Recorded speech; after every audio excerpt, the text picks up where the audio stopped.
Bonjour, que la paix soit avec vous. Je souhaite vous partager mes réflexions par rapport au calendrier qu'on voudrait nous faire avaler, en relation bien entendu avec la bête prophétique dont il est question dans l'Apocalypse de Saint Jean. Il me semble que cette bête est déjà formée virtuellement par ceux qui se prennent pour des dieux, et pour que cette réalité virtuelle soit adoptée par les peuples, tout est mis en place pour transformer la réalité de notre monde, la matérialité, afin que nos âmes, dont les cœurs sont tournés vers la matière, soient empreintes de cette manière uniformisée de percevoir la réalité et de consolider cette perception fautive par l'adjonction d'une pensée unique, normative, qui va nourrir justement les esprits et les amener à se détacher de la réalité pour s'attacher à une manière de voir la réalité et pour la transformer afin de se conformer à cette réalité virtuelle, adossée bien entendu à l'intelligence artificielle et au pouvoir des médias.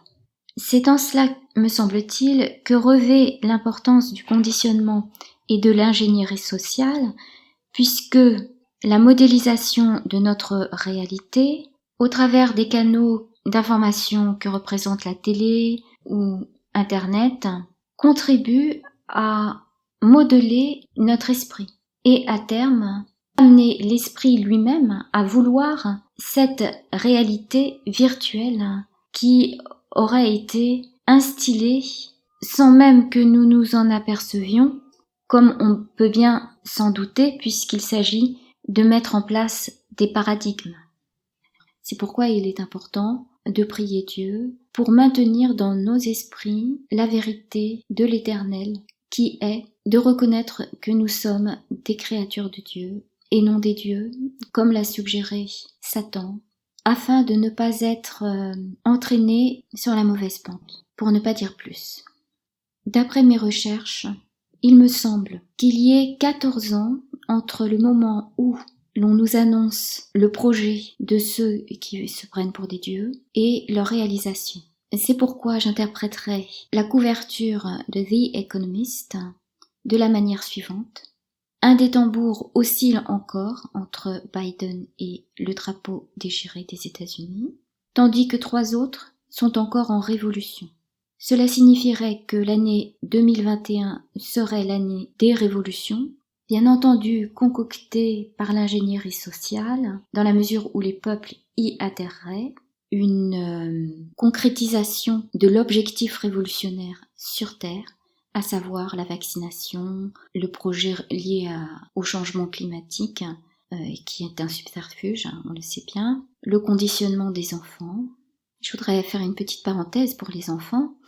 Normalement, de mon temps, il était recommandé d'envoyer les enfants à la montagne pour qu'ils se gonflent les poumons d'air frais, parce qu'ils ont besoin de développer justement leur cage thoracique, leurs poumons, pour une meilleure santé.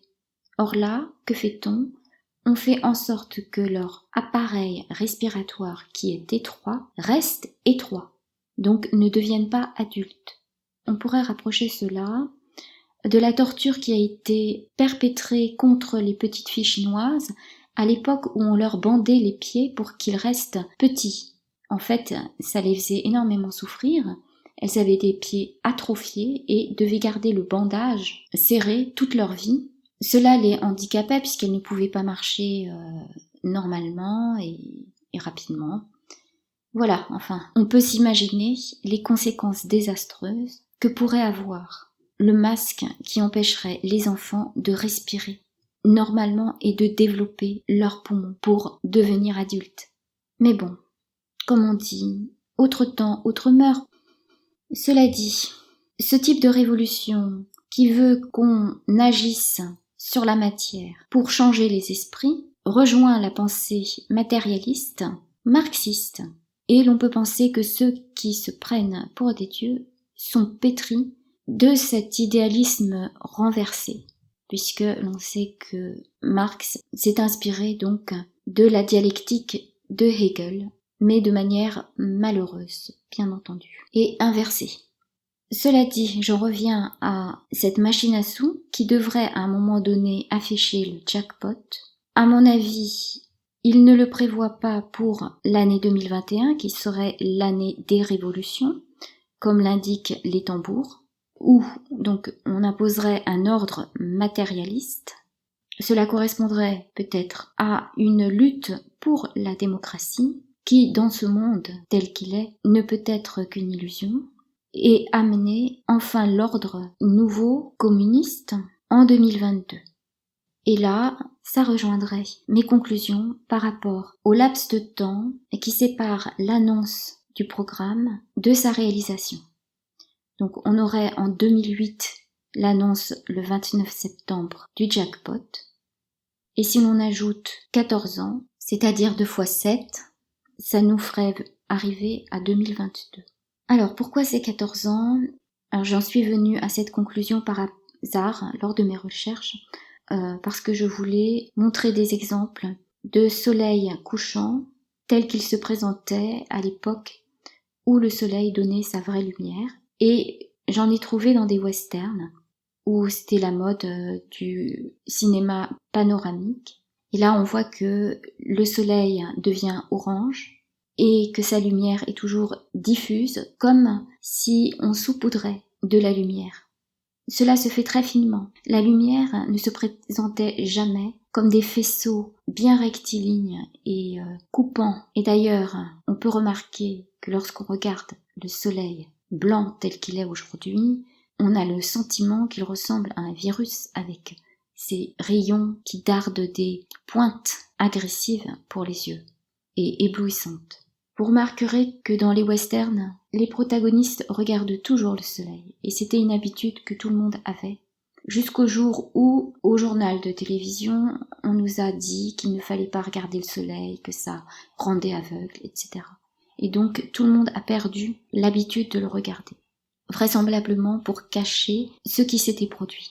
Donc je vais mettre des exemples de westerns où j'ai pu voir des couchers de soleil, donc ce sera à ceux qui veulent faire l'effort de comparer que la lumière ne se présente jamais comme des aplats de couleurs. Et c'est aussi l'occasion de remarquer la couleur du ciel qui variait et qui allait du bleu ciel au bleu foncé, en passant par le bleu turquoise.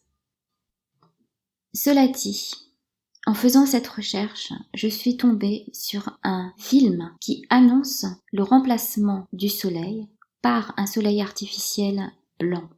Il s'agit du film The Shooting, qui a été réalisé et produit par Monty Hellman. Jack Nicholson est également producteur. Hellman, qui veut dire homme de l'enfer, n'est en fait pas le patronyme de naissance.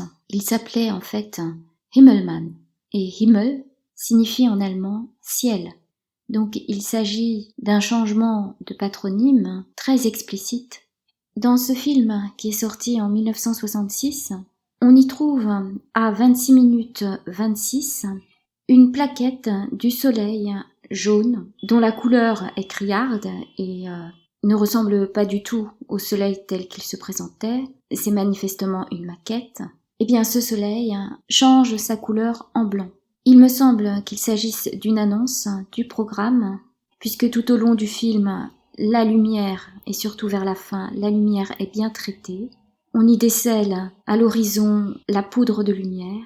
Et d'ailleurs, dans les autres films western de la même époque, on pouvait constater que le soleil était filmé sans difficulté. Donc il s'agissait bien d'un choix du réalisateur de nous montrer une maquette telle qu'on peut en produire aujourd'hui et telle qu'on ne pouvait pas se l'imaginer à l'époque où les personnes ne disposaient même pas elles-mêmes du téléphone filière. En effet, en 66, il fallait que les personnes aillent dans un bureau de poste ou dans un café où l'on pouvait trouver des cabines téléphoniques, comme le montre aussi bien le film Charade. Le téléphone à cette époque était un luxe. On apprend au cours du film que l'héroïne, qui nous montre ces faux soleils, écrit des articles de presse. Elle représente donc les médias et elle réussit à amener l'un des protagonistes à l'accompagner pour enfin assister à la mort de son propre frère. C'est de la pure manipulation. On la voit subjuguer un jeune homme qui finalement va courir à sa perte et ne va pas voir qu'il s'illusionne et qui va s'attaquer au tueur à gages qui pourtant travaille pour celle qui représente la presse et les médias. Celle qui détient toutes les informations sur cette chevauchée, tous les tenants et aboutissants. Je tiens à faire remarquer le clin d'œil, peut-être, que j'y trouve par rapport à l'affiche où les O de Jack Nicholson et de Shooting sont remplacés par l'image du dos des cartouches Winchester où est noté le calibre. On dirait des yeux et cela fait penser au Big Brother. Je ne sais pas si c'est intentionnel, mais ça pourrait l'être. Mais en tout cas, ça rejoint cette manière de voir. Cela dit, pour en revenir au sujet du calendrier, si l'on ajoute 14 à 1966, on a 1980, et je suppose que c'est pendant cette année que s'est produite la mise en place du soleil artificiel. Si l'on ajoute 14 ans à 1980, on en arrive à 1994. Alors, en 1994, j'ai noté un événement bizarre. Il s'agit de suicides collectifs. Sont retrouvées en Suisse 25 personnes mortes par injection et 23 autres victimes dans une autre ville, dont plusieurs assassinés. Il s'agissait des adeptes de l'ordre du Temple solaire, et je lis une note de Marc Laurendeau. On croyait qu'il existait des grands maîtres qui résidaient sur l'étoile de Sirius et qui guidaient l'humanité vers l'éveil spirituel. Ces grands maîtres communiquaient avec Joseph Di-Mambro, le fondateur, et allaient lui indiquer le moment pour effectuer un aller simple vers Sirius. Les adeptes croyaient que la réincarnation leur permettrait de devenir des maîtres à leur tour. Malheureusement, la croyance en la réincarnation laisse une porte ouverte au suicide, qui est un péché mortel, dont la conséquence serait l'enfer. La doctrine de la réincarnation amoindrit la portée de l'enjeu, car tout se joue dans cette vie et tout se termine à la mort. Il n'y a pas de deuxième chance.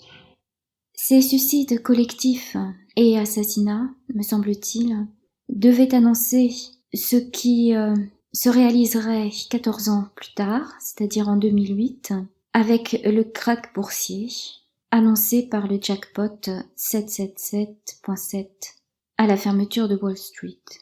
Et cela annoncerait donc le passage au paradigme suivant en 2022 après de grands troubles. Et là, je pense que le film The Shooting est très instructif puisque celui dont le frère va mourir à la fin va se trouver devant des situations qui paraissent inextricables. Il ne va pas pouvoir protéger celui qui se laisse subjuguer de l'influence de cette femme, quand bien même le protagoniste savait pertinemment que la femme mentait. Il n'était pas en capacité d'en voir la dangerosité, de voir la portée de ses mensonges, où il s'agissait de plaquer une interprétation erronée de la réalité, comme le montre ce passage par rapport au soleil à 26 minutes 26, où elle s'exclame devant sa beauté. Elle réussit à faire avaler aux hommes des couleuvres, c'est-à-dire une réalité virtuelle, d'une quête dont ils ignorent au final la teneur. Ils s'enferment donc dans le mensonge de cette quête, et il me semble que la manière de sortir de ce piège des médias, de cette matrice donc, qui nous fait percevoir la réalité au travers de ce filtre, de ce faux soleil, c'est de se mettre en quête de la vérité, et cette seule quête permet justement de se déprendre de ce système, de se libérer en douceur et de construire enfin sur du roc, sur la vérité. Que la paix soit avec vous.